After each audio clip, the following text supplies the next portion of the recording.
জিয়াউর রহমান বলেছিলেন আমি একজন শ্রমিক রাষ্ট্রপতি থাকা অবস্থায়, দেশনেত্রী বেগম খালেদা জিয়া প্রধানমন্ত্রী থাকা অবস্থায় বলেছিলেন আমি একজন শ্রমিকের স্ত্রী হিসাবে গর্ববোধ করি। আজকে তারেক রহমান গত 1 মেতে শ্রমিক দিবসে বলেছেন আমি একজন শ্রমিক, আমরা সকলে শ্রমিক হয়ে আমরা মানুষের সেবা করবো, কাজ করবো ইনশাআল্লাহ। পরিষ্কার পরিচ্ছন্নতা অভিযান শুরু করেছেন মাননীয় প্রধানমন্ত্রী তারেক রহমান বলেছেন রাস্তায় যদি এক টুকরা কাগজ পড়ে থাকে, একটা ময়লা পড়ে থেকে নিজের হাত দিয়ে উঠে গার্বেজের মধ্যে ময়লার মধ্যে রাখলে কোনো অসুবিধা আছে? লজ্জার কোনো কারণ আছে? আমরা কিন্তু সেই মানুষ, আমরা সেই কাজের মানুষ, আমরা সেই কাজ করতে চাই, আপনাদের সেবা করতে চাই।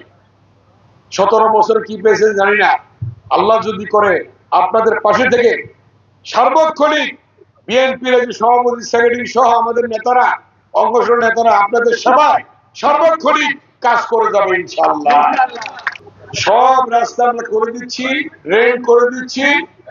সরকারের মাত্র 2 মাস হয়েছে, আজকে আমি 17টা রাস্তার উদ্বোধন করবো আল্লাহ যদি করায়, এবং আমার হিন্দু ভাই বোনেরা ভগবান যদি করায়। ঠিক আছে, যা বলি তাই করি।